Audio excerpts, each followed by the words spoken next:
1, 2, 3 start. Goa में संघाई सहयोग संगठन की बैठक के बीच जम्मू संभाग के राजौरी जिले में एक बड़ा आतंकी हमला महज दुर्योग नहीं हो सकता। इस आतंकी हमले में हमारी सेना के 5 जवान बलिदान हो गए। इसके पहले पूंछ में हुए एक आतंकी हमले में भी इतने ही जवान बलिदान हुए थे।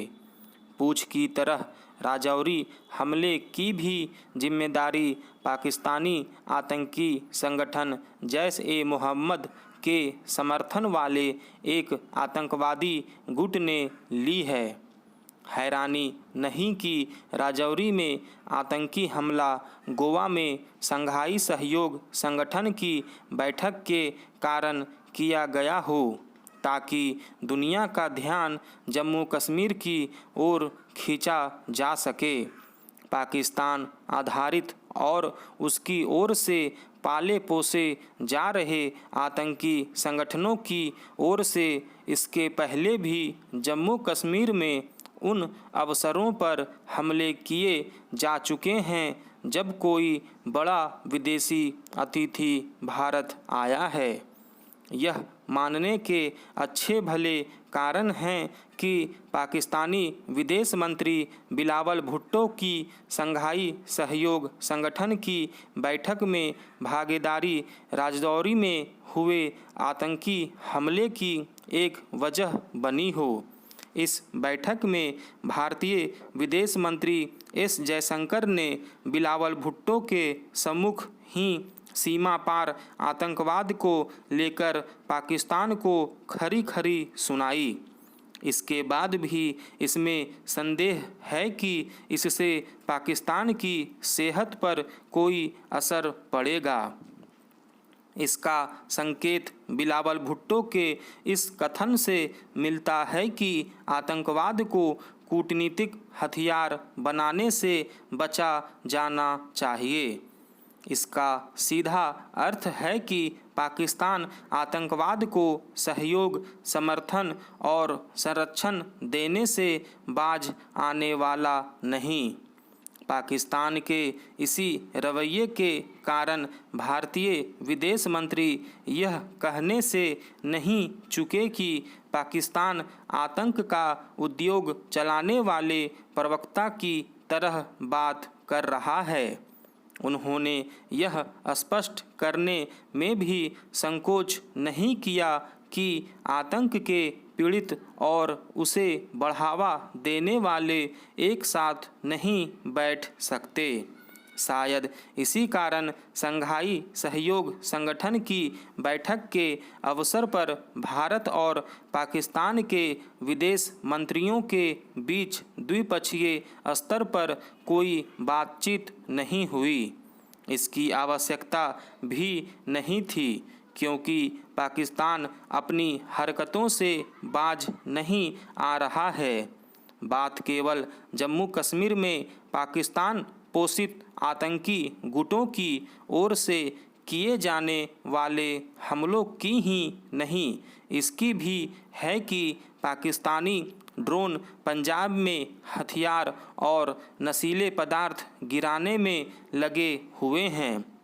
पाकिस्तान खालिस्तानी तत्वों की भी उकसाने में लगा हुआ है।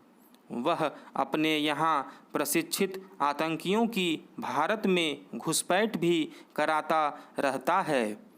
पाकिस्तान की धरती पर आतंकियों के अड्डे कायम रहना यही बताता है कि वह वे सबक भुला चुका है जो भारत ने पहले सर्जिकल स्ट्राइक और फिर एयर स्ट्राइक के जरिए सिखाए थे। भारत के लिए फिर से यह आवश्यक हो चुका है कि वह पाकिस्तान को नए सिरे से सबक सिखाए, क्योंकि वह पहले की ही तरह आतंक को खाद पानी दे रहा है। मणिपुर में फैली व्यापक हिंसा के मद्देनज़र अब इस उपद्रव में शामिल लोगों को देखते ही गोली मारने का आदेश दे दिया गया है। वहां भारी संख्या में सेना, असम राइफल्स और स्थानीय पुलिस बल को तैनात किया गया है। वहां की स्थिति का अंदाज़ा इससे लगाया जा सकता है कि 9,000 से अधिक लोग विस्थापित हो चुके हैं।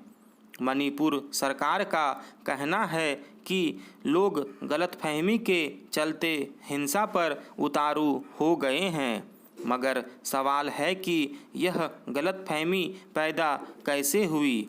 क्या सरकार ने उसे दूर करने का कोई प्रयास किया?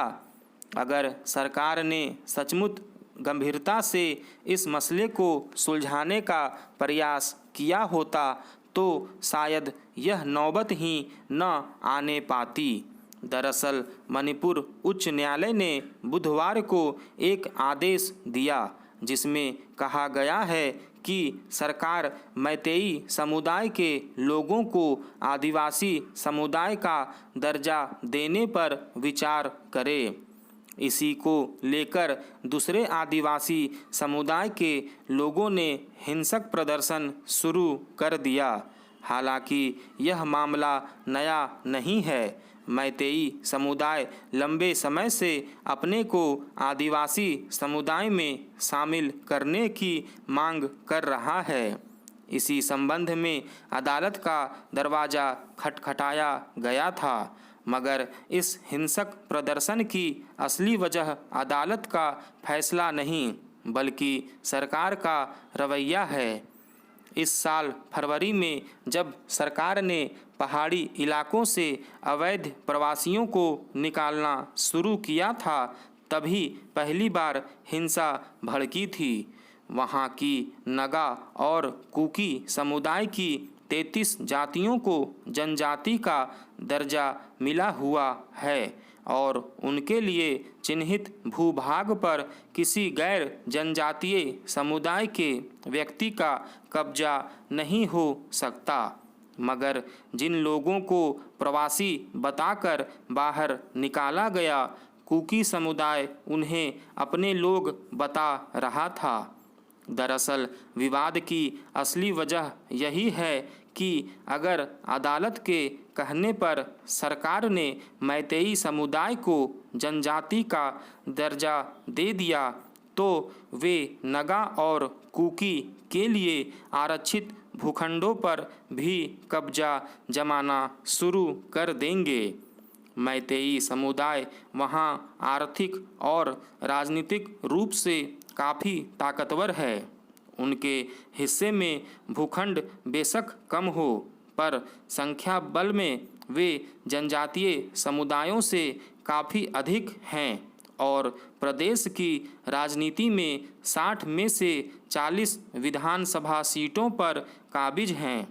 ऐसे में जनजातीय समुदायों को भय है कि मैतेई समुदाय उनका हक छीन लेगा।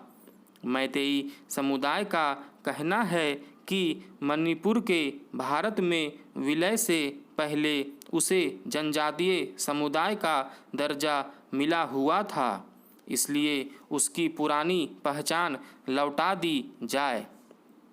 इसी पर विचार के लिए अदालत ने कहा है, ऐसा नहीं कि मणिपुर सरकार जनजातीय और गैर जनजातीय समुदायों के बीच लंबे समय से चल रहे इस संघर्ष से अनजान है। जब फरवरी में उसने प्रवासियों को बाहर निकालने का अभियान शुरू किया, तभी उसे इन दोनों के बीच सामंजस्य बिठाने का प्रयास करना चाहिए था। पूर्वोत्तर में जातीय संघर्ष जब तब हिंसक रुख अख्तियार कर लेता है और उसके चलते वहाँ का सारा जनजीवन अस्त व्यस्त हो जाता है। नाहक लोग मारे जाते हैं। ऐसे में अगर सरकार कह रही है कि गलतफहमी के चलते लोग हिंसक हो उठे हैं, तो उस गलतफहमी को दूर करने की जिम्मेदारी भी उसी की है। मगर अभी तक उसकी तरफ से कोई ऐसी पहलकदमी नहीं देखी गई है। वह सेना के बल पर लोगों के विरोध को दबाने का प्रयास कर रही है। इस तरह विरोध शायद ही दबे। स्टॉप।